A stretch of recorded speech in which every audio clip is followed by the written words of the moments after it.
mean, I say it with a smile, only because I know that unlike so many of the classes we have, this is not very interactional in the same way. And I know there's an enormous amount of data, and there's a review of very large fields, which is a lot to negotiate. And so I appreciate your indulgence, and it's probably a stretch in terms of capacity, since these are areas that I'm somewhat familiar with, but you may not be as familiar with. So to me, it seems like a romp in an extremely interesting park. But to you, it may seem a little hellish at times. So I just want to acknowledge that.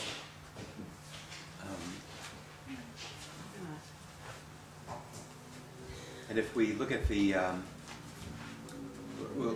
overview every step, every time, so we can remember kind of where we are in the midst of all this.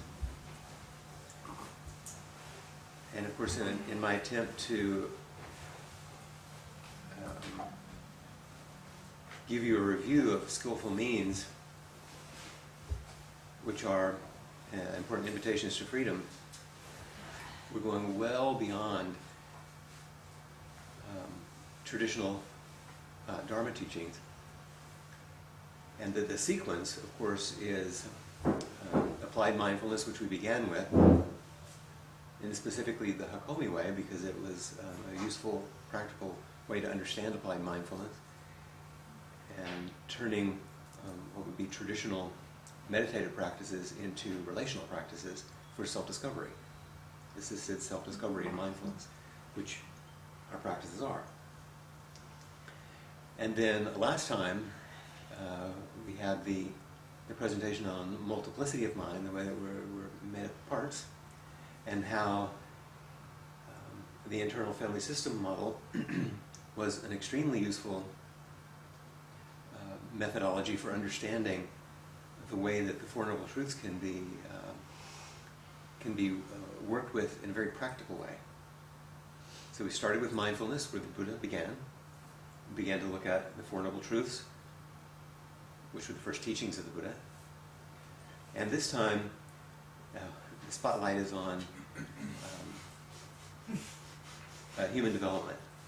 Did you like that little move? I did. Human development as Dharma gates.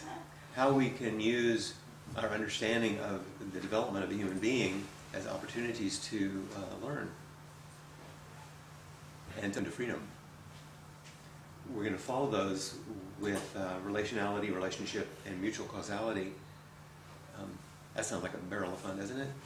And the last one on the Bodhisattva life, which is a human life and its expression in appamada. But let's look even a little more carefully so you get an understanding of why I arranged them this way. The first two are basically contemporary forms of upaya, or skillful means. Mindfulness-based psychotherapies and applied approaches. And ways of understanding how we construct reality and how we organize experience. One thing that's important to remember about this is that you can be so caught in conditioning that any awakening that you experience can find a stable home. That makes sense? Yeah. Whereas you can be so caught in delusion, you can be so frightened, you can be so confused, you can be so depressed, you can be so anxious. Ordinary things that we all experience. You can be so dissociated, you can be so caught in patterns of trauma or intense unremitting grief. All kinds of things. So that even if there were a possibility for you to awaken, there was either not much room, not much energy, or even if you have an awakening, there's not much place for it to rest. It would be like an aberrant moment of experience, but then you go right back to what's overwhelming it. Does that make sense? We know this, don't we, by our own experience. So the first two, that's why I clustered those together, because they map onto the Buddha's beginning teachings on mindfulness and the Four Noble Truths. But I wanted to talk about them in a psychological way so that you can see how they're immediately applicable to your life without any esoteric Eastern teachings. But they map straight onto it. The second two, and really are dharmas.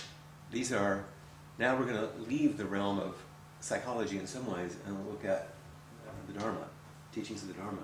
Because you actually don't have to be healthy to have a glimpse of your true nature. That's good. You don't have to change a doggone thing to wake up. But these two explanations over there on the right are both true. You don't have to do psychological work to wake up, but you might have moments of waking up, but you have no center of gravity or place for that stuff to hold.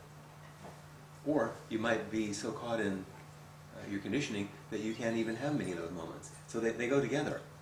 That's why I call it the double helix of growing up and waking up.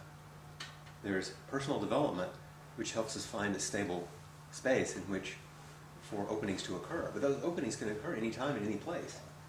But they can be so far away from your developmental center of gravity that they can't hold. Is it making sense? Mm-hmm. So the traditional sort of soundbite that Jack Engler once uttered, he's a wonderful psychoanalyst and Zen teacher. He said you have to be somebody before you can be nobody. Which may not be exactly true in that sequence, but it's not a bad way of thinking. That what we think about as letting go of the self doesn't mean the deterioration of the psychological self, which is actually required. Good, solid, strong self is actually required for sustained opening and awakening. Sustained opening and awakening. It's not that we destroy or undermine the psychological self for this so-called no-self thing to happen. It gets a little confusing with the words. That's why I'm spending time. Does this help? Mm-hmm. Okay, and please, ask questions if you have. And so I've put human development right in the middle, because it is, I think, the link. These are like, in DNA and this double helix, these are the bases. These are the things that actually link up to help our growing up and waking up move together in the fullness of life. So that's what we're going to begin to pay a lot of attention to today, is that which is in the middle of human development. And I know that I sent out those two things for us to take a look at. We'll be reading from them. They may be a little bit unintelligible in themselves, so you didn't have to read them over beforehand. And there's some of them are quite dense, and I think you'll find them more useful as we go along. Okay.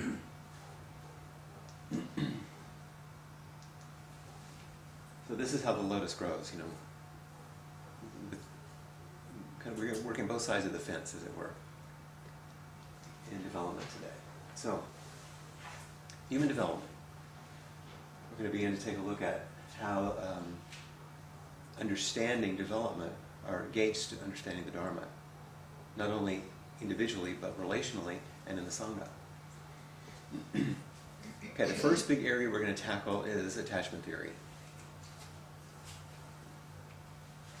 And there is an interesting set of quotes here I want to contrast and compare. And I'm quoting a good bit from David Wallen, Attachment and Psychotherapy. This is a good overview book. If you've read it, it's actually superb. It's beautifully written. If you're not a psychotherapist, don't bother reading this, unless you're just really interested in this stuff.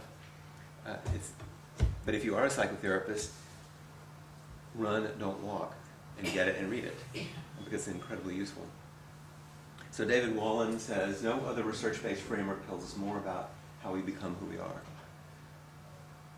And my professional experience is that this theory helps us more than almost anything else understand how we become who we are. That's why we're going to spend time on it. It's really, and it's not just theoretical, it's research-based. And not just a little bit, but over decades with large populations with repeatable results across cultures. Something fundamental about human beings. So that's one big area, attachment theory, okay? The other big area, Buddhist practice. Norman Fisher, the Zen teacher, says, truly growing up and into the fullness of our humanity is the great underlying theme of all religious teaching. So we're hearing messages that are resonant and that support each other on these two sides that we're walking at this fence of awakening. These particular slides that have the quotes that you don't have will probably be the kind that Cassie will kindly drop in. Not all the preludes necessarily, but some of these that actually help understand what we're saying. So you can write them down, but you'll probably also get them on the video if you'd like to see them later.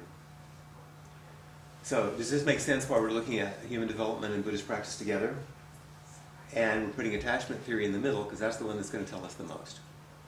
It's going to help us understand styles of not only the ways that we grow up and develop this thing called the self, but it'll also tell us about how we actually approach practice. Because it's through our psychological self that we bring this practice. So it's going to make a lot of sense, I hope. A few quotes. So because mammals need relatedness for their neurophysiology to coalesce correctly, isn't that an interesting statement? Our neurophysiology doesn't self-assemble. It does kind of, but not that well. It's like putting together something from IKEA without the instructions. You know, it's not that you can't get it together, but it may not go together that well. Most of what makes a socially functional human comes from connection.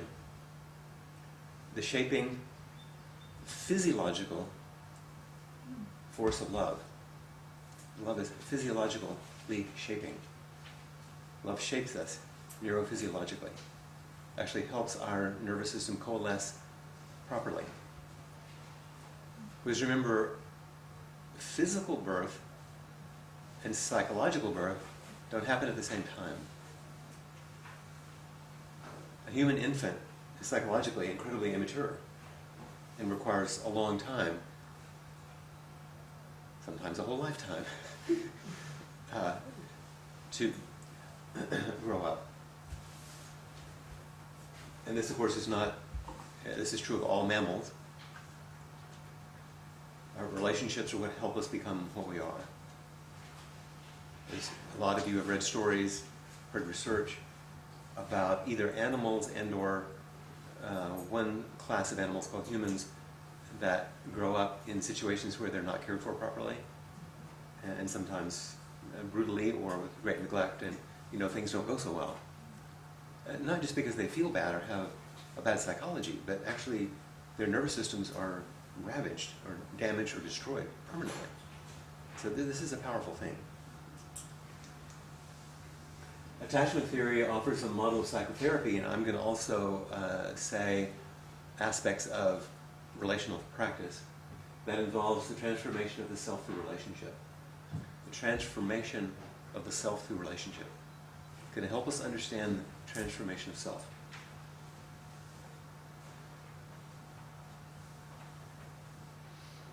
Which is a good bit of what our Buddhist practice supports us in doing. And lastly, from Peter Hershoff, Buddhist teachings are directions. They're a manual. They're directions for revising or transforming our relationships. They're not directions for finding some private, special mental state called enlightenment.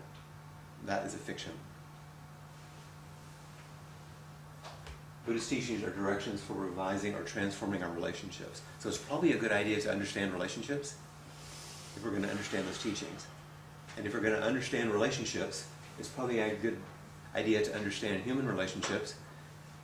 And if we're going to understand human relationships, it's probably a good idea to understand how they develop and how we as humans who are relating come to be these relating people.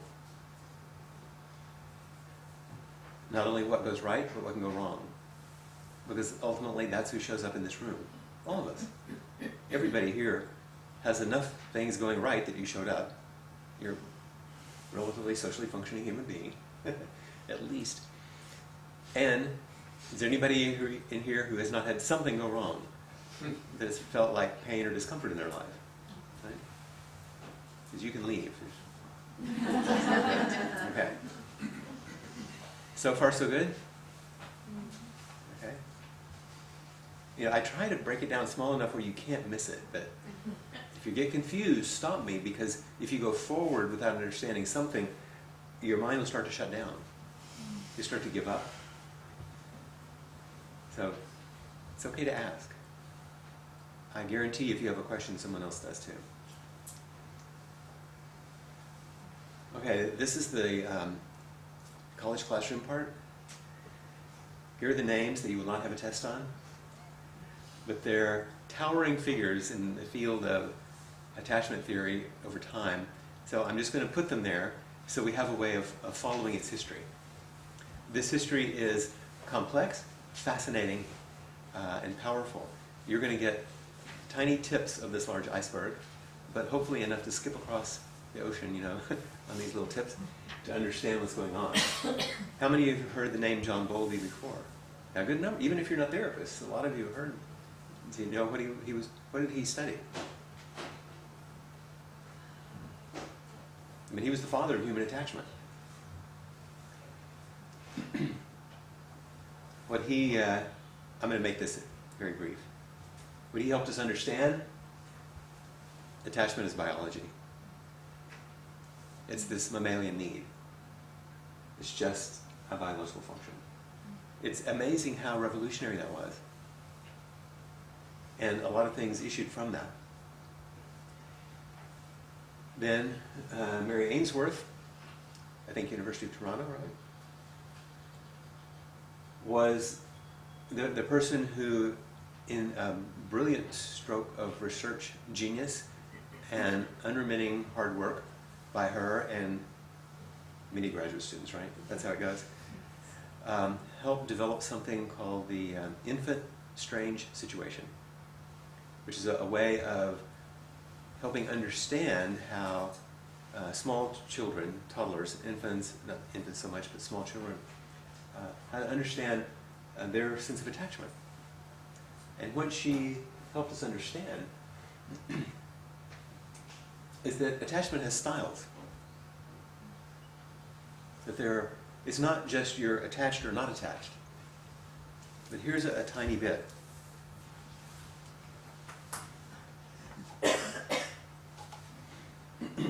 Oh, I didn't read anything from Bowlby. You might as well have a reading from him.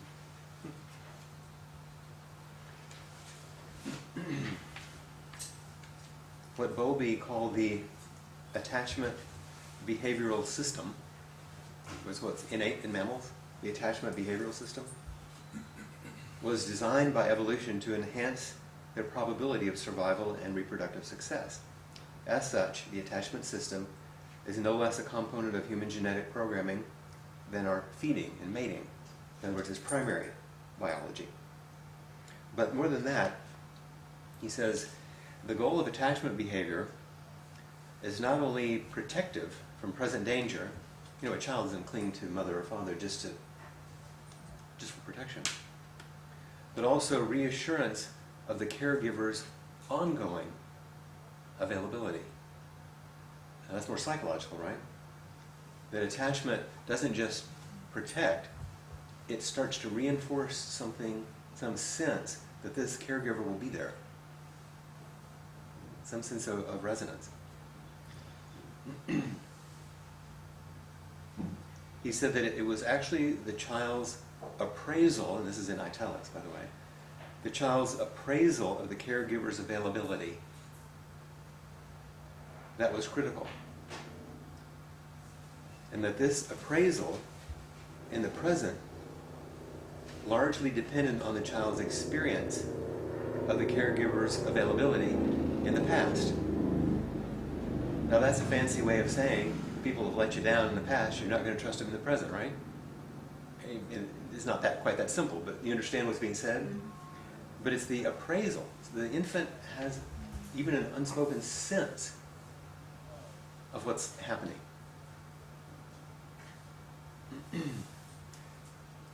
And lastly, attachment must be seen as an ongoing human need, rather than a childlike dependency that we outgrow as we grow up.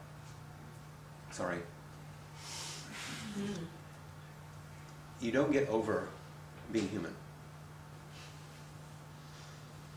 But you can be skillful. And you can love as best you can. And you can allow love as best you can. And those two things make a big difference. So Mary Ainsworth, a few things about these attachment styles. First off, in these infant strain situations, she would have the infant and the mom play for a little while. All the specifics aren't crucial. In a room where there were toys and things. And they would play, and a stranger would come in, someone the child didn't know, and they would hang out for a while. And then the parent would leave. And they would hang out for a while, and then the parent would come back. And all this was recorded. What's it like for the parent to leave? The child wasn't abandoned. There was someone there. It was a stranger. And then how did the child respond when the caregiver came back? It's a very complex kind of recording of all this stuff. But they could begin to see that there were kids who seemed to be securely attached. Felt secure, even, and some that weren't so securely attached. In differentiating between security and varieties of insecurity, there were subgroups of how bad it can get. I know I'm joking because this stuff is actually, it can be kind of provocative to read about. And so, in differentiating between security and the varieties of insecurity, Ainsworth discovered that in the attachment relationship, it was the quality of communication between infant and caregiver that was of paramount importance. Now that sounds obvious, right? Doesn't it, in a way?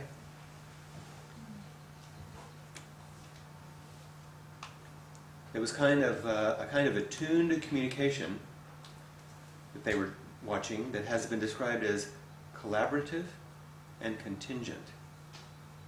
One party signals while the other answers with behaviors that say, in effect, I can sense what you're feeling and respond to what you need.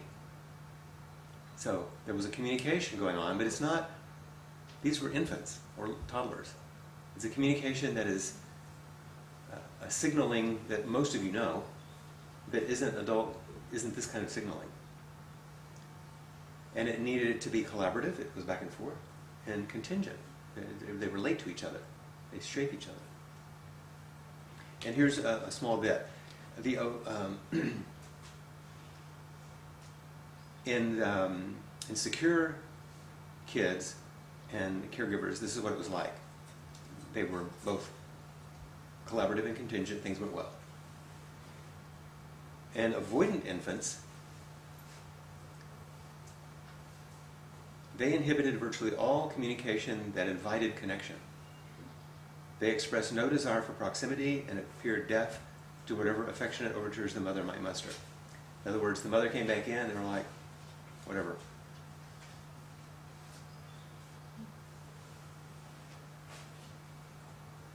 And some of the ambivalently attached infants, distress upon separation was extremely severe and their relief upon reunion was negligible. In other words, they weren't soothed. They didn't avoid, they just weren't soothed. Communication of the ambivalent infant's attachment needs seemed to persist at a high volume, so to speak, regardless of the mother's ministrations. You know, M. Forster wrote one time, you've seen this quote, "Only connect." It's talking about the necessity of connection. But to connect or to attach, infants must adapt to the character of their caregiver. The attachment isn't just about the child wanting to attach. It's do they have someone to whom they can attach and that has that capacity. Thus, it made sense that the secure infants would communicate their feelings and needs directly, as if assuming that such communication would evoke an attuned response. Now, and really, on the surface, this sounds obvious, right? But you know how often these things aren't true. So, this is all biological, very much biological, begins to be psychological through communication. There are styles in which attachment occurs because of this kind of communication with the caregiver. So far, so good? Got this? Okay. So are you saying, you're not saying the attachment style is inherent in the child? No, it's not. It develops because of the relationship. Right, but hold on to your hat. It can get more complicated and fascinating. Yes? Does quality include consistency? It can, I think, yes. Consistency. And you'll see that when I describe the various styles. And consistency is one of the things that is important. So what Mary Main did is take this, and it's a lot more complicated, I don't want to go into it all, but she was interested in an adult's stance towards attachment and how that predicted not only their attachment, but the attachment of the children they had. So what she was interested in is that internal working models, the way you think about things, influences attachment. So now we're beyond biology. Here's some things of interest.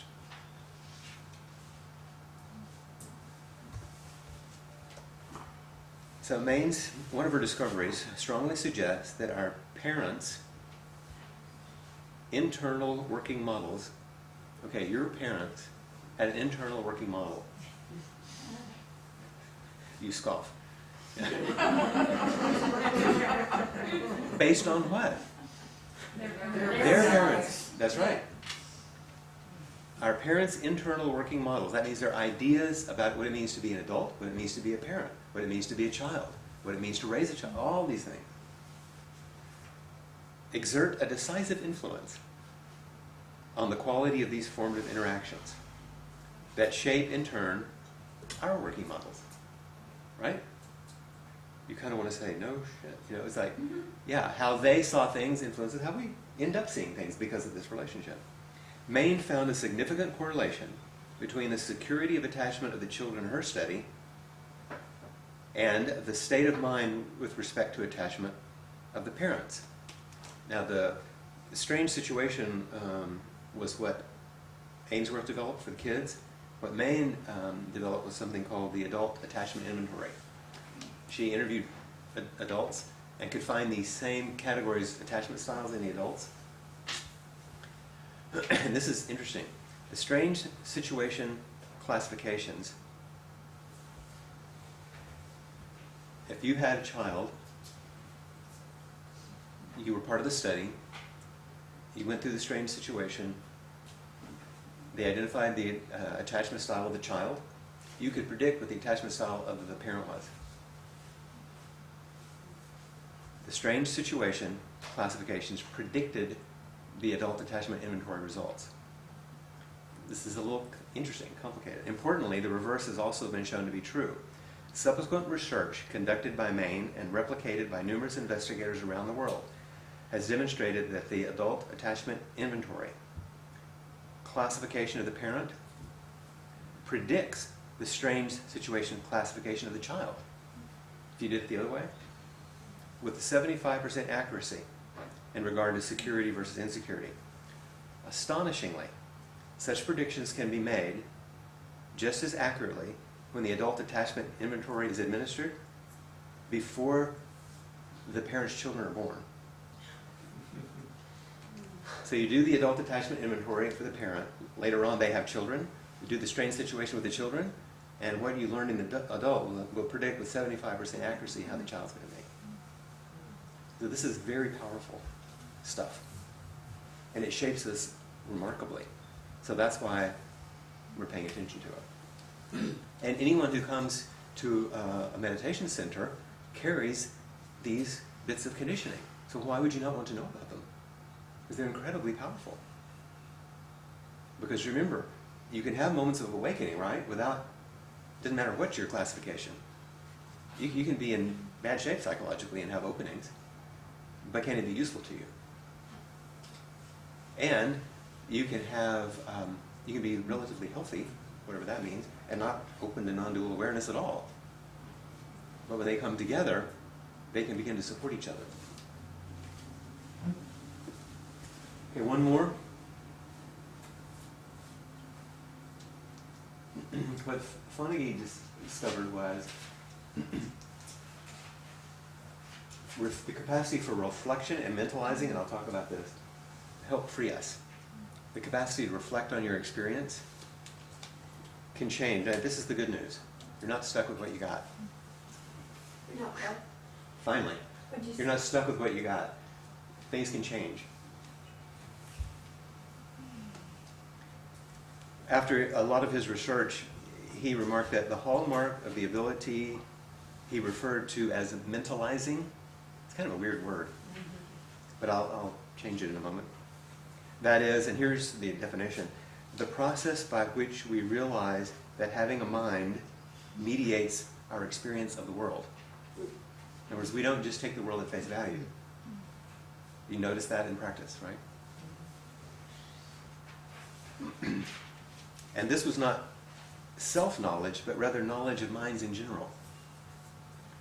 What he's talking about is the capacity to have a reflective function was the capacity to change. It says reflective function lets us see ourselves and others as beings with psychological depth.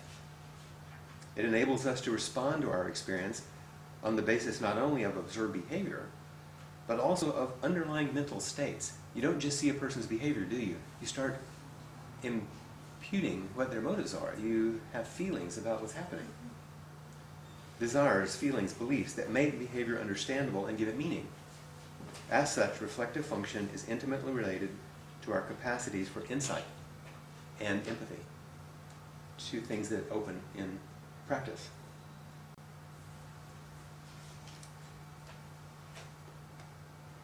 And then this is the research we just mentioned. It was documented that the parent's state of mind with respect to attachment, the adult attachment inventory, assessed before the infant's birth could predict that infant's strange situation classification at 12 months of age. So, just kind of demonstrating how potent this stuff is. So we come to this biologically. There are styles of how the biology gets played out. Stuff that happens inside seems to influence how this biology gets played out, and you're not stuck with what you have. Things can change. Using capacities that are reflective, which is what practice supports. Well, what about adopted children?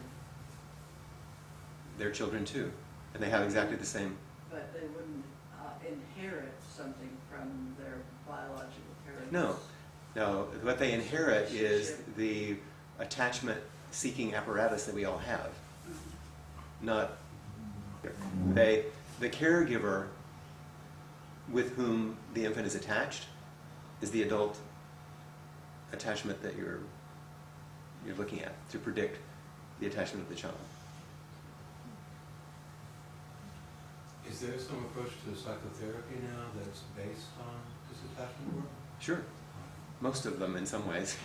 I mean, a lot of them, no, that's extreme, but... This has been going on for decades. Yeah.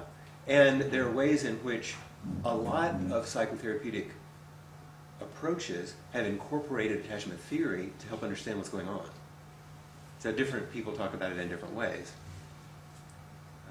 I didn't know if there was sort of one school that these people had sort of ended up building. Not exactly. Yeah. There's a little bit of it in object relations. There's a little bit of intersubjectivity, which we're going to talk about, some of which is psychoanalytic. You do see it in internal family systems and a number of things. So I just wanted to give you a scheme of how much research has been done, kind of how it goes.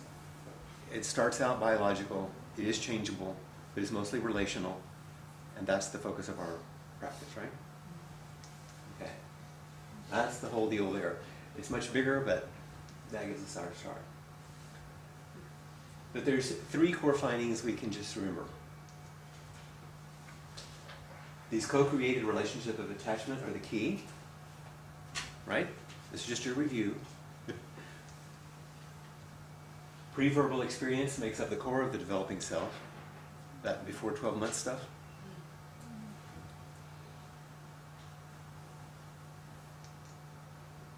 And later, our stance of the self towards our experience, our reflective capacity, our thoughts and feelings about things, predicts attachment security actually better than our personal history. And we'll talk a little bit more about that later. In other words, it's not just the facts, ma'am. It's not just the history that does it.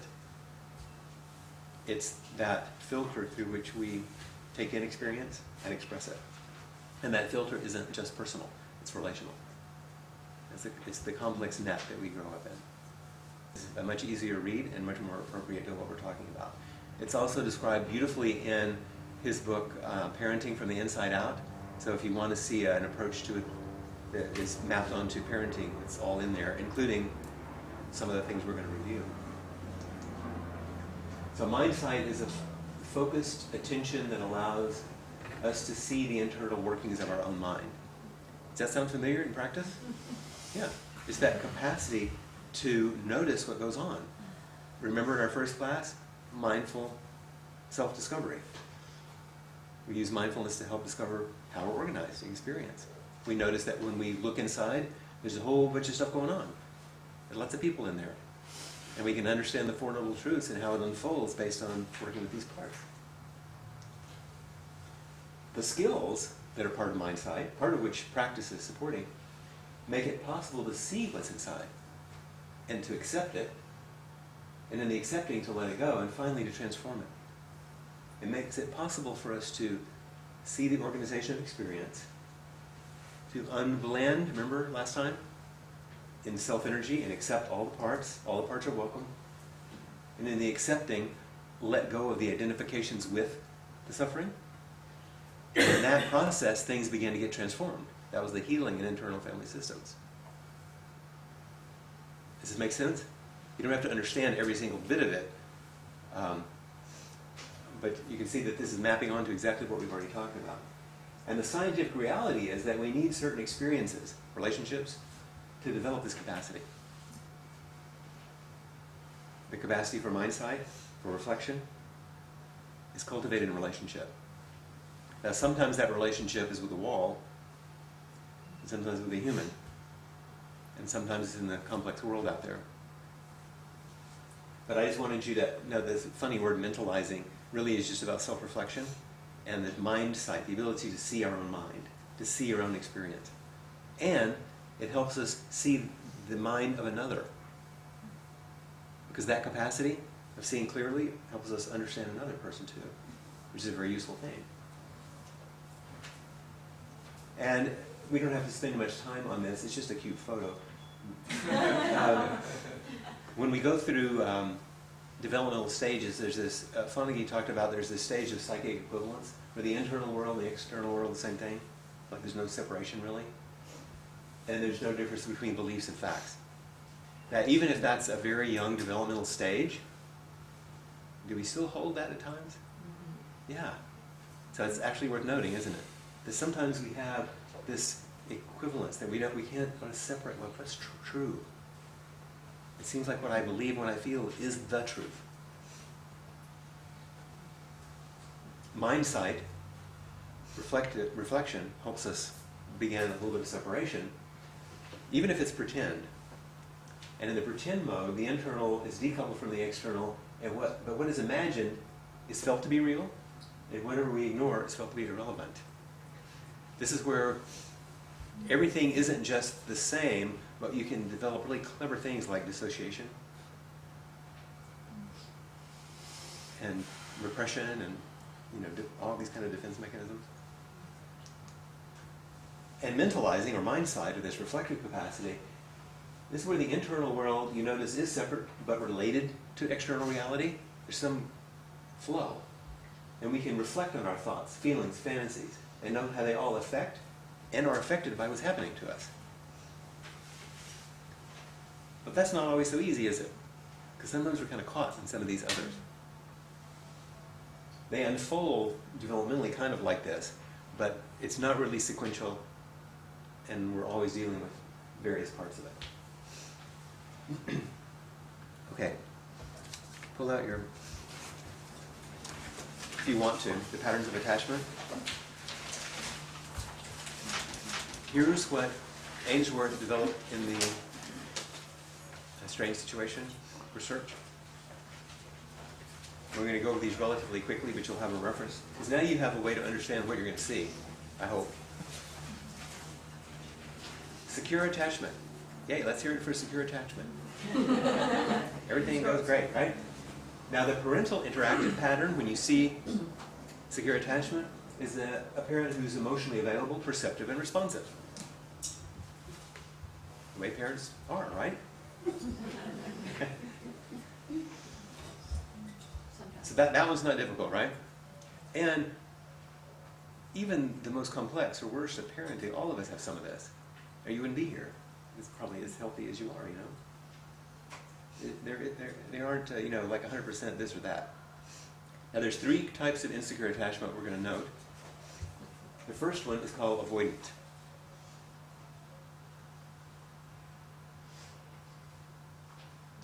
In this case, the parent is typically emotionally unavailable, imperceptive, unresponsive, and rejecting.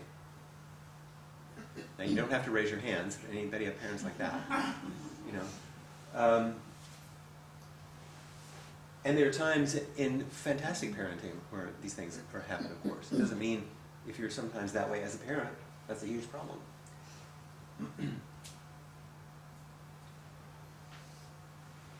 We were talking this morning and yesterday in my practice discussion groups. We're ending a series, and we were talking about leaving styles.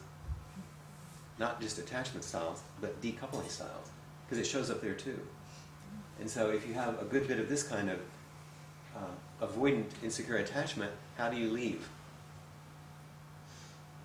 Huh? Quickly. Yeah, you just slip out, right? You don't let everybody know. That's how I leave parties.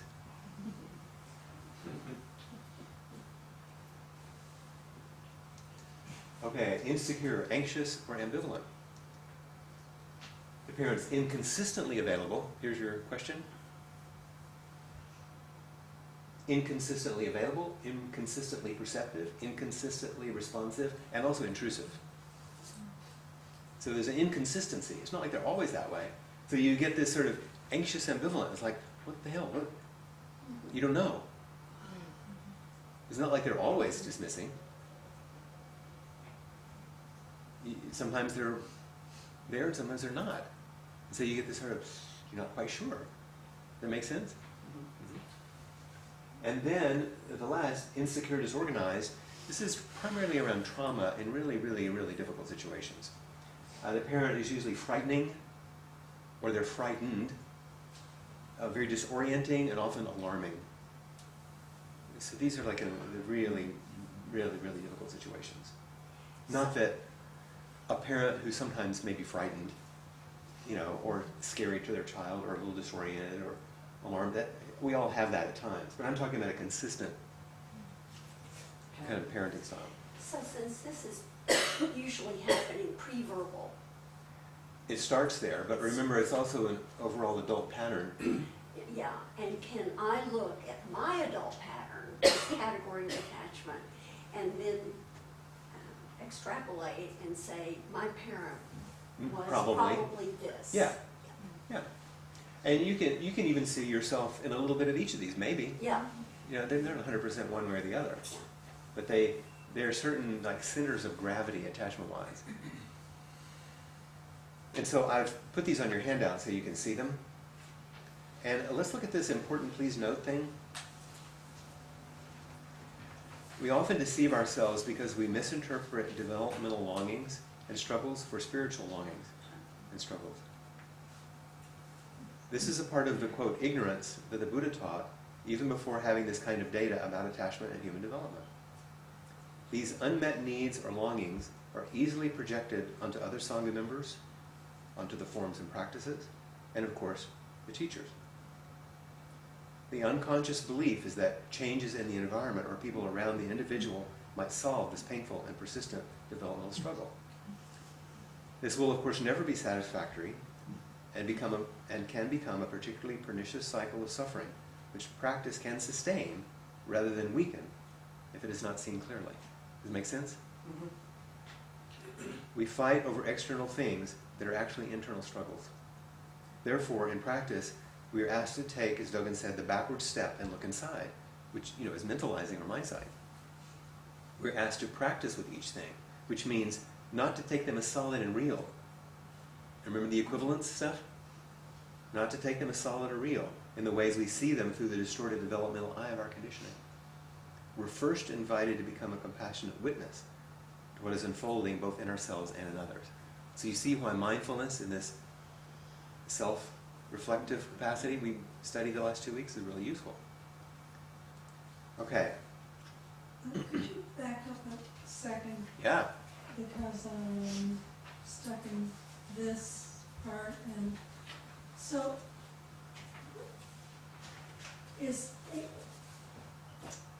are you pinning ADD on this insecure, disorganized, I don't know. I can't answer that question, actually.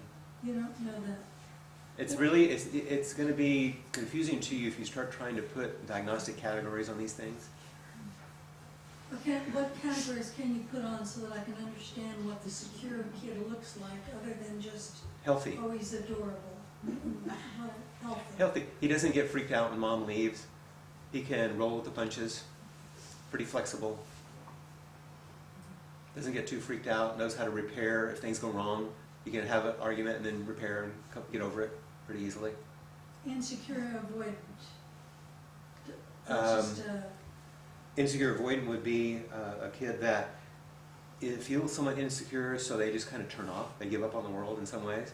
They're dismissive. Mom comes back in the room, they don't even go to them.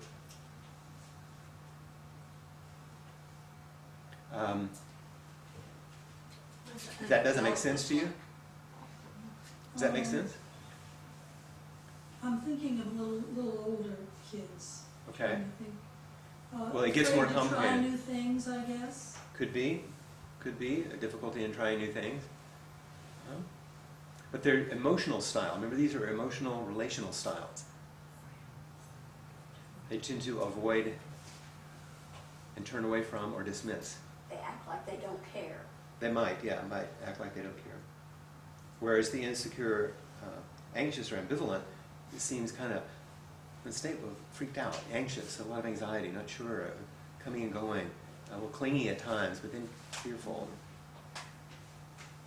And the insecure, disorganized can be quite terrified, traumatized, easily triggered. Where does defiant come in here? You could probably have defiance on any of them, but definitely the last two.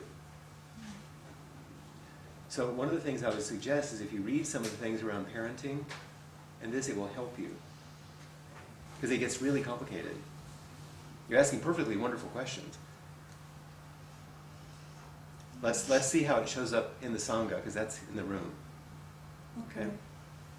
And then the next paragraph. Mm-hmm. You want to keep going? Well, I'm just trying to nail this down a little bit. The unconscious belief is that changes in the environment or people around the individual might,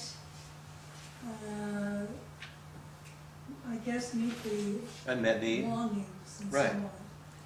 So for example, if I am anxious and ambivalent, if Peg would just meet me every single day when I come to Zazen the same way, I'd get mad at her. It's like, why do you look at me some days and some days you don't? What's wrong with you? Why do you seem warm sometimes and sometimes you're not? Because gets anxious and doesn't know, I can count on Peg. No, I can't count on her. And you think it's about Peg.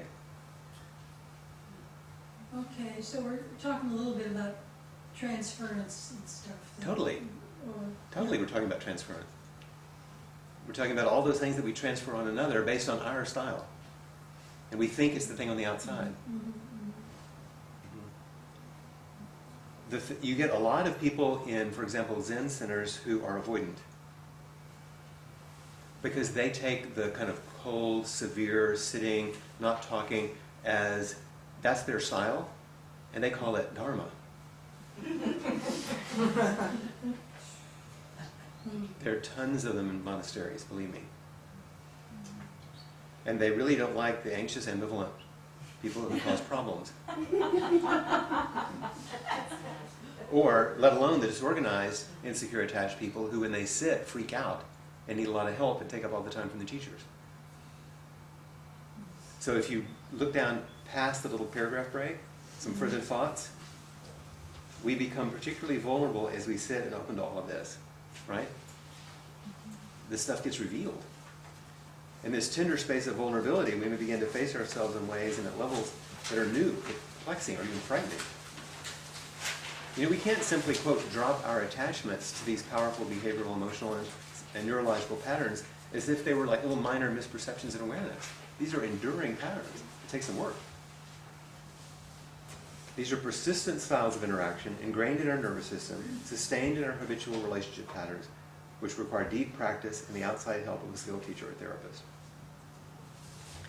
And there's some more stuff on here you can read, which I don't think we need to go into right now, but if you look at the parental interactive pattern, and we just change it to adult practitioner interactive style in the Sangha. Okay, this is the painful part. Okay, securely attached Zen student. They're emotionally available to the Sangha, perceptive of themselves and others, responsive in relationships and to the teachings. They're secure, free, and autonomous. I've seen some. And all of us have that at times, of course. Insecure avoidant. Emotionally unavailable to the Sangha and to the teachers, imperceptive of the effects of their behaviors, unresponsive to direction or care, rejecting of offers of care and support. Their style is dismissing.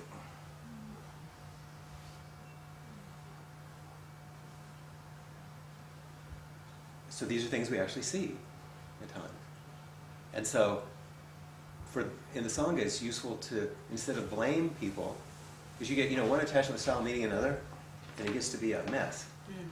Until we begin to open ourselves to a lot of patience and a lot of understanding that every single thing you see, and every behavior that you see, and everything you run into has meaning and is there for a reason. It's not somebody's just screwed up or irritating. Now, it will trigger that stuff in you, but that's what you can begin to look at and practice with as well. So there are sometimes students who come who we can't really, it's hard for us to find the emotional connection with, and they don't really notice that they affect other people. They're not very responsive when people reach out to them, and they may actually reject that. They're sort of dismissing, like, I'm good. And you see a lot of male monks in monasteries this way. Peg's about getting whiplash, shaking your head. Not always, I'm being general, but you do see this a lot. Healthy percentage. A healthy percentage, yeah. They're And not so- only in monasteries No, sometimes, Yeah. sometimes we married them. Not to find a point. Okay, insecure, adult interactive style. Inconsistent, maybe available, receptive or responsive, maybe not.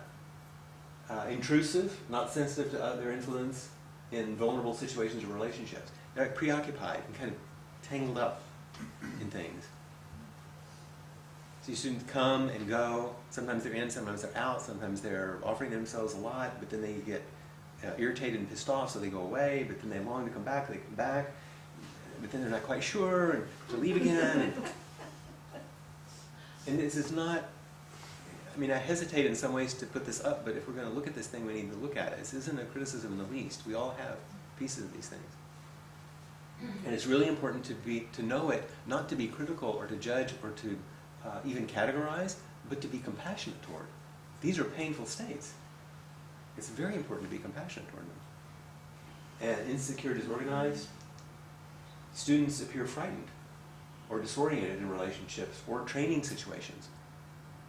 They may act frightened or threatened when they're confronted. That can be, and this can be alarming to other people. Usually there's unresolved trauma or loss, and then they can seem a little disorganized. So when Peg and I are attempting to, be teachers in a training situation, especially in intensives where things are really, we have to pay attention. Are we going to trigger someone who can have a major kind of re-stimulation trauma? How can they take the kind of feedback we're giving them? How can we help them learn to meet inconsistencies? How can we invite without triggering the dismissing attitude? How can we call on what's secure and free inside and help grow that?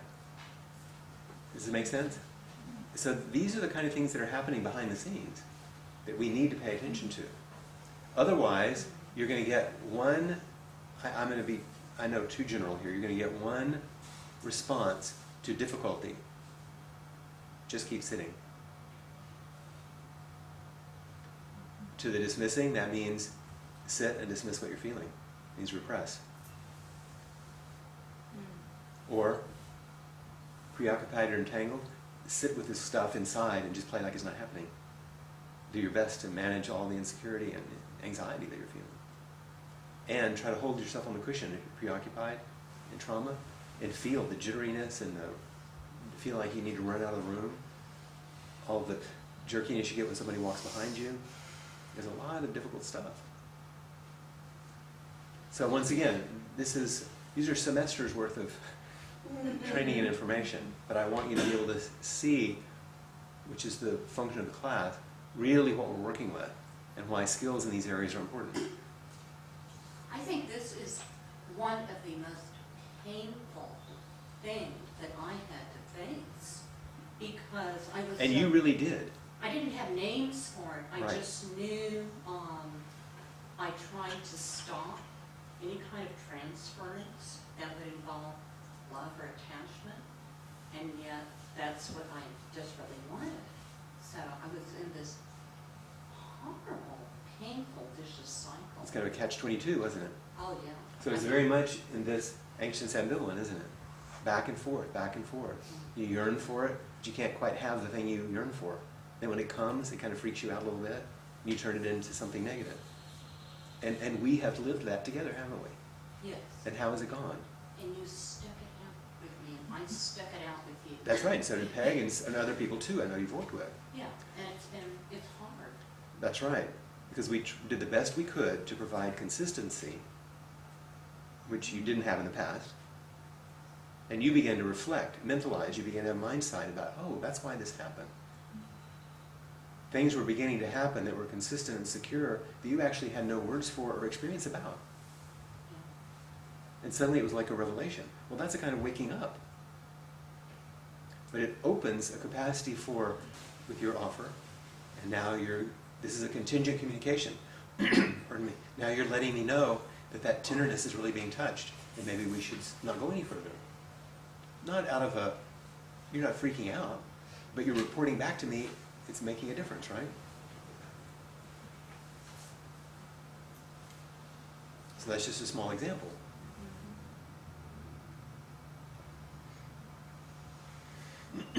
So these are obviously powerful shaping forces around loss of or reestablishment of the capacity to love, really.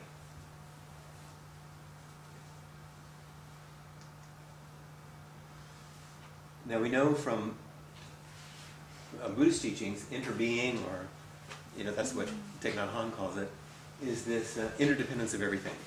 That's the big term. Everything is interdependent, everything is contingent. Intersubjectivity is the way our minds mix. This subjective experience isn't just mine. That's what attachment does. Suddenly, my mind, my concepts isn't just bounded by this. You connect with another, right? And suddenly there's this, in Buddhism we talk about one mind. With an infant we call it love and attachment and attunement. But there are ways in which we can understand that our mind is not bounded by our brain. Our consciousness doesn't stay inside of our skull. Our personal experience isn't just personal. Is there some other way I could say it? Are you getting it? And here's some distinctions, although it's a little bit complex, I think it'll actually help. From Wallen, while it's possible to be attached without intersubjective relatedness, think about autism. You know, an autistic child can be attached, but there's no intersubjective relating, or very little. And you can be intersubjectively related without attachment. Think of a chance meeting with a stranger you think feels like your soulmate. You're not really attached to them, but you have all this sudden, I've known them all my life. You know, it's like falling in love thing online. There's no one there. There's actually no relationship. You know, so you have all this intersubjectivity, but there's no attachment. And it's generally true that attachment and intersubjective experience are mutually enhancing. Think about psychotherapy or a good student-teacher relationship, where over time, the capacity to attach, like we were just talking about with Lisa, it was struggle, struggle, struggle, and then suddenly it started to click in.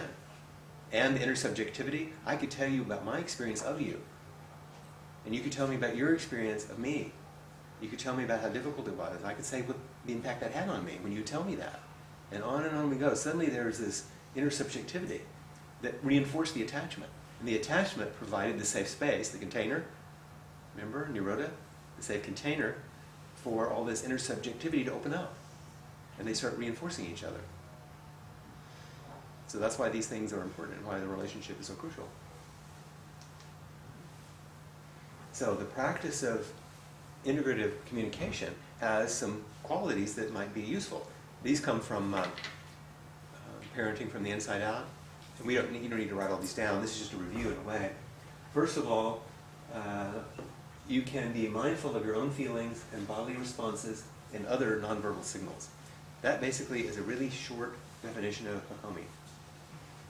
What we did in the first section. What Hakomi does is help you in interpersonal, relational, mindful style, is help discover your feelings, your bodily sensations, what kind of signals happen between people. The 4 foundations of mindfulness that the Buddha taught describe how that happens. Not so much in relationship, but just how it unfolds. So awareness is the foundation of integrative communication that supports attachment, just as it does in Buddhist practice. Awareness is what we begin. Mindful awareness. Attunement. Allow your own state of mind to align with that of another. You begin to connect. Not just aware, and then something starts happening. You feel it in your body, right? When you attune with somebody. In another book, A General Theory of Love, many of you have read, it's called Limbic Resonance. It's neural Wi-Fi. It's these signals, wireless, that we get. You know, your belly button, that was dial-up. You know, when you were connected inside, you had a wire that connected you, but then you lost the dial-up, and then you had to suddenly institute Wi-Fi. You had to start figuring out how to transmit signals through the air that communicated this profound attachment. I know it's a little bit silly, but it's not bad, you know? Very graphic. Empathy. We open our mind to sense another's experience and point of view. Suddenly it's not just about me. Through development, we begin to understand another.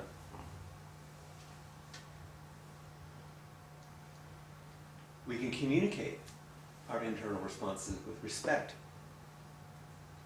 and make the internal external.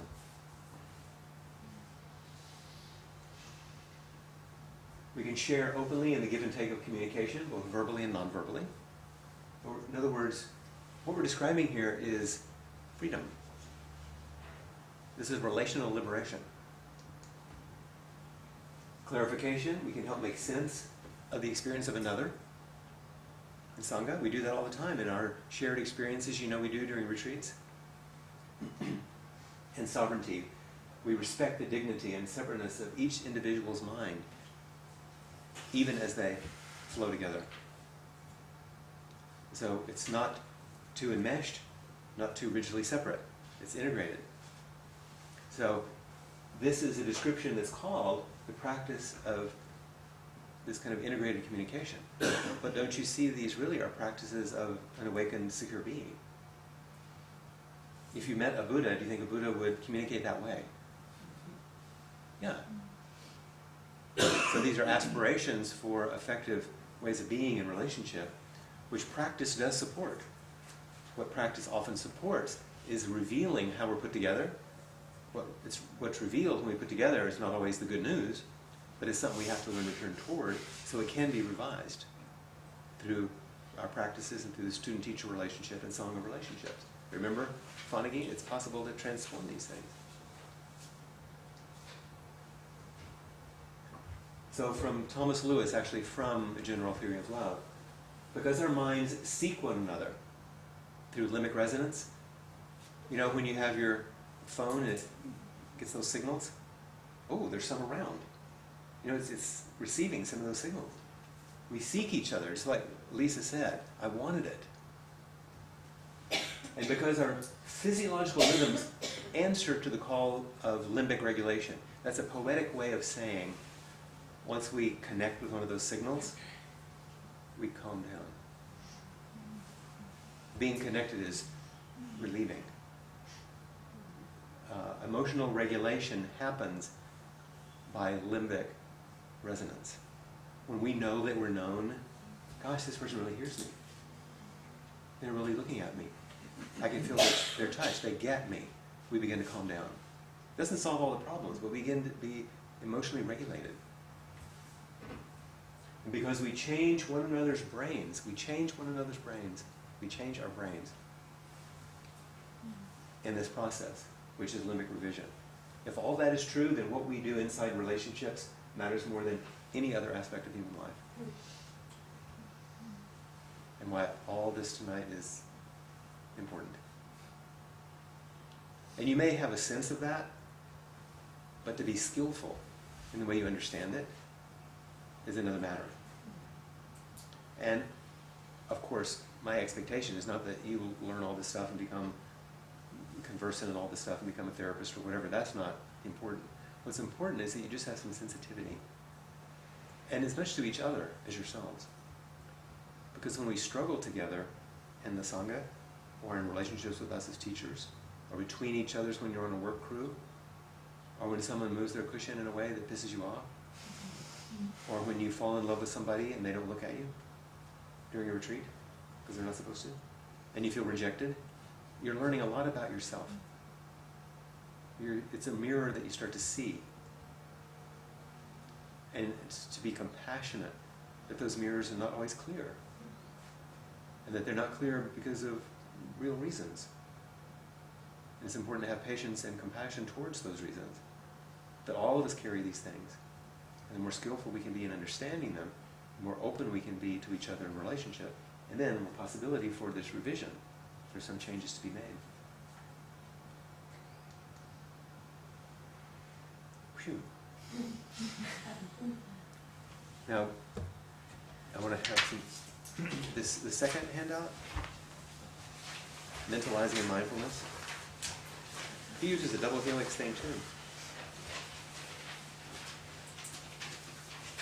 It says the contents of the middle stream are not as important as the consequences that knows them. The consciousness, that knows them. I love that quote from Mark Epstein. So let's just go through this briefly, so you understand why I thought it was useful for you to have. Now that you understand a bit about this. Attachment theory research, which we've gone over, strongly suggests that our relatively abiding states of mind, as well as our moment-to-moment subjective experience, may be influenced as much or more by our stance toward the internal and external circumstances of our lives as they are by the circumstances themselves. In other words, we see life through filters. The filters are based on our attachment styles. So, this is about right view, right understanding. This is Dharma. It's a better picture to look at. That's Ricky Cook, who owns the Huihalana Retreat Center in Hawaii, where we teach. And Arlinka Blair, who's the resident artist. He's a National Geographic photographer, and she's a fabulous graphic artist who made that t-shirt that she has on right there. Relationships of secure attachment foster the capacity to adopt a reflective, mentalizing stance that allows for flexible attention, openness to new information, and the ability to consider multiple perspectives on the same experience. Now that long sentence there, relationships of secure attachment foster a capacity, and that capacity has to do with reflection, like we do in practice, and that reflection allows you to be more flexible, open, and consider of many other perspectives. That's what practice does. It helps you do that. And such a stance is essential if we're to understand ourselves and others. So, we realize there's an internal world that shapes our behavior. This internal world is a representational one. It's a representational one. It's a virtual reality. We can be caught in the self-centered dream, right? It's by no means identical to the external world, as much as we demand that it is, you know. A reflective stance also promotes internal freedom, an awareness of the fluidity and pliancy of subjective experience, as well as the possibility of experiencing personal agency. The main thing there is just important to notice that this capacity makes us more free. And in contrast, insecure strategies makes us more troubled. So you can read this, but if you go to the second page,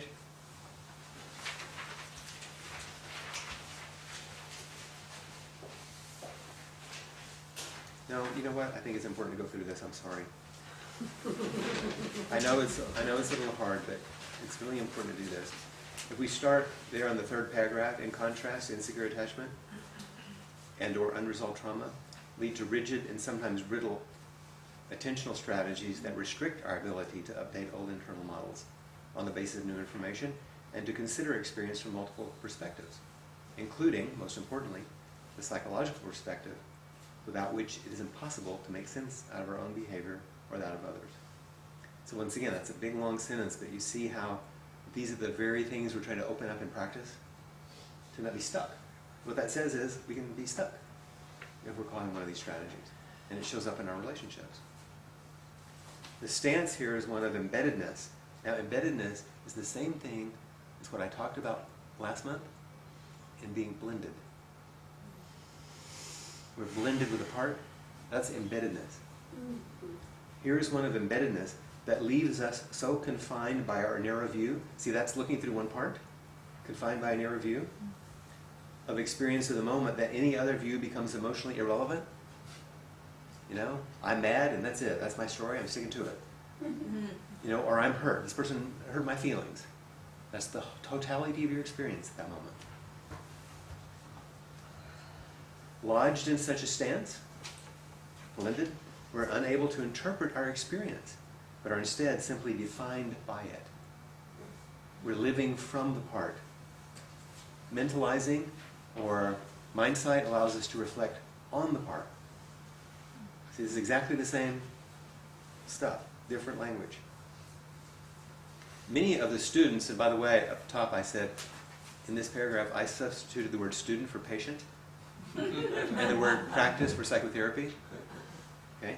Many of the students who seek our help are chronically or intermittently embedded in their experience. Huh. Yeah.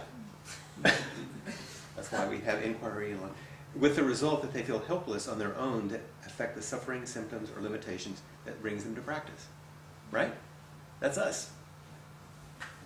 Such students, when unable to grasp the difference between raw experience and their reactions to it, are liable to feel imprisoned by their emotions and beliefs, as if they had all the unyielding literalness of fact. You know, you feel like your experience is just truth, right? Until we so rudely point it out to you. Unlike objective facts, of course, subjective experience, a fluid, multimodal component of bodily sensations, emotions, and thought. That funny little parenthetical piece right there are the 4 foundations of mindfulness. That's what that is. Arise only as the uniquely personal representational world. That's what the Buddha taught. If you look at the 4 foundations of mindfulness, you see how you make a representation of the world, how you make a self. We each inhabit filters out perceptions of internal and external reality. If we're caught in the self-centered dream, that's all we see. Yet our students often find themselves unable to access or benefit from an awareness of the impact of the representational world. We forget we're caught in the dream, right? But sitting long enough, you start to realize it. Like in a long retreat, you get sick of yourself, the same old thing happens over and over and over. Finally you realize, I'm making this shit up. I'm looking at the wall, there's nothing there, and I'm having all these movies. Who's projecting them? Me. But if you're caught, they wind up embedded in that world, living as if the map were the territory. So it requires mindfulness and a sense of unblending, okay? At worst, they're unable to think anything they don't already believe. Unable to imagine feeling anything they don't personally feel. Unable to consider any perspective or course of action aside from the one to which they are currently committed. Yikes. That is really true, isn't it? And it's beautifully said. And it's not just, as Liz said, in the Dharma Hall. Just turn on CNN or Fox or anything and you'll see this. Right? It is painful to be caught. So you can't get out of the box, you know. A stance of such embeddedness inevitably undermines affect regulation. That means your feelings being relieved. And response flexibility, as well as the sense of personal agency, autocorrect got me, that might allow these students to feel they could have a hand in shaping their own experience. So you feel helpless. You know, when you're caught in these things, you don't know what to do. So as teachers, we too find ourselves embedded at times, with the result that our capacity to freely think, feel, and act will be severely abridged if we don't pay attention. Enactments of transference, countertransference, enacting it, acting it out, are instances of shared embeddedness. The simple way to say it, part triggers part. We're caught between parts. Instead of self and self. And our job, even if we're is to help you open and help me open to more self, instead of being caught in the part. That's how Buddhist practices, that Hirschak said, revise our instructions for revising meaning of relationships. Try to turn it back towards self to self instead of just being caught part to part. When simply embedded in an experience, we are gripped both by our own internal representational world and the world of external reality. We see both, including the behavior of other people. A mentalizing stance, or a mindful one, can potentially loosen the grip of internal and external circumstances. That's freedom, in which we find ourselves thus doubly embedded. We begin to wake up to what's going on, begin to see the whole catastrophe, and know there's a way out based on relationships. So an adult's capacity to think about thoughts, metacognition, and to interpret human behavior in terms of underlying mental states, mentalizing or mindsight, is a better predictor of attachment security and the ability to raise secure children than the remembered facts of the adult's own attachment history. Evidently, a well-developed ability to adopt a reflective stance can trump personal history, even when the history is quite horrendous. Evidently, a well-developed Buddhist practice can trump personal history, even when the history is quite horrendous. Underline that sentence. Memorize it. Remember it.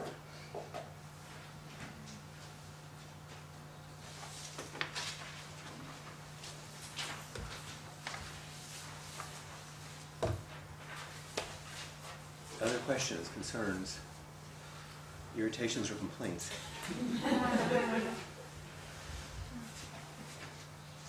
But would you go over again the self, no self? Back way up. I really like kind of where we went, and I realized that I thought I had it, and then when I go back to try to have it, I would find it very hard to explain, which makes me know I don't have it.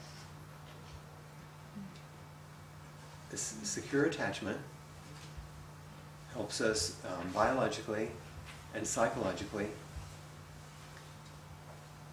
open and mature in healthy ways. That's called the development of a healthy self, psychologically. So you got that part, right? That part I got. That part you got, okay. It's when we get to the no self. I'm going to just continue with that one, although it doesn't have to go this way. A person who has sufficient development of a healthy self, which means the ability to have mind sight, to reflect, to be mindful, to reflect on themselves and others. When we have enough capacity to do that, you begin to notice something.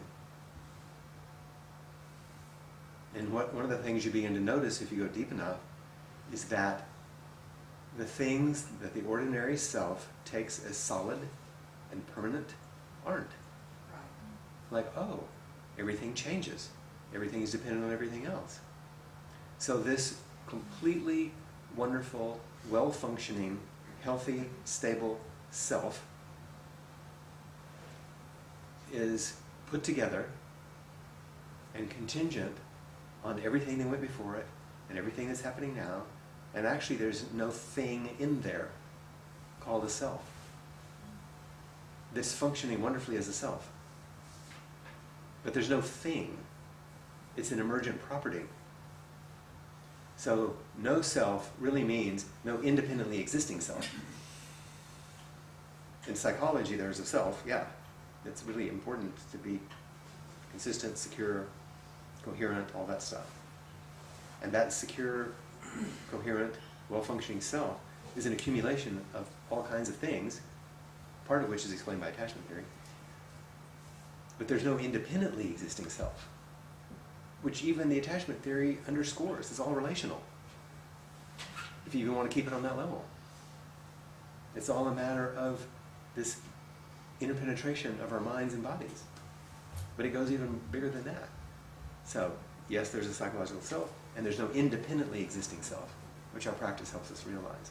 When we realize no independently existing self, that blows open a kind of a freedom that makes the psychological self move more freely, with more ease, with less attachment, with more respect for all the other ways that it's moving in others, even when it's not secure. Because we realize it's all just contingent. It's best to pay attention to it and be kind. Well, it's interesting because I've gotten comfortable with the no self, or more comfortable with it this year. And yet when we started trying to tamp down the psychological self, I found myself getting confused. Because the no self that Buddhism points to is not conceptual. And actually you can't conceptualize it. It's beyond conception. But you can realize it in practice. So none of this stuff I'm teaching you will help you understand that. It will point to it. Only practice will help you understand it. So if you try to hold both of them, I'm doing my best with words, but to point towards them.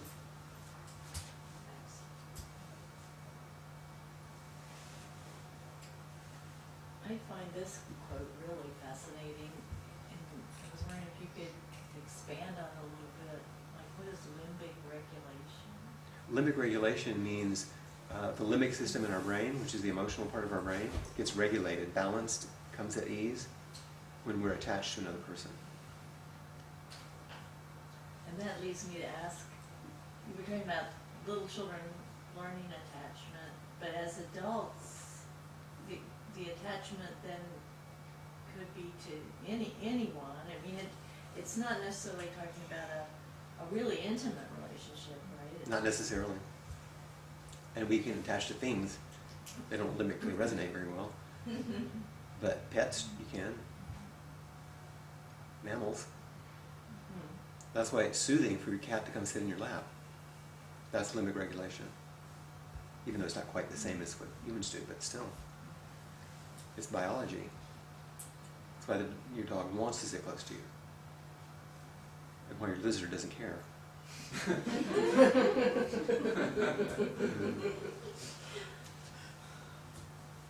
This has just opened so much for me to think about, and one thing is, if I choose to open myself on this path, what can I say about my relationship with my husband who's not doing this? All these interconnections that Right. just... You don't have to say anything about it. Nothing. The more secure we find ourselves in whatever relationships we have, and the more resolved we are around things that are disturbing to us, the more open-hearted we are, the more clear we are, the less embedded we are, the less we enact all these things, the more we're going to be a helpful being in the world, whether it's with our spouse or our friends or our grandkids or the people at the grocery store. That's just becoming a Buddha. There's no reason you have to understand all this stuff necessarily. You guys are just curious about it, so I'm unrolling all this stuff. But it is useful, because you're curious, to see that what's going on kind of behind the curtain. There's a lot happening in there. And all of it makes sense once you begin to see the structures. And in some ways, what I'm doing is making the case as strongly as I can, this whole bit is relational. And not some independent, simple thing you can do on your own that has something to do with the transformation of your consciousness. That's not really what this is about.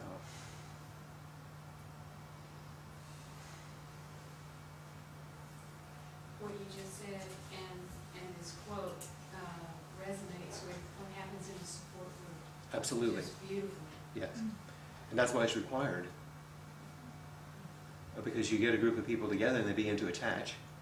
And as in a support group, they may attach around a certain theme. In my healing place, it might be around loss and grief. But then that limbic resonance and the intersubjective connection that we're talking about, intersubjectivity, helps people begin to resonate deeply and regulate.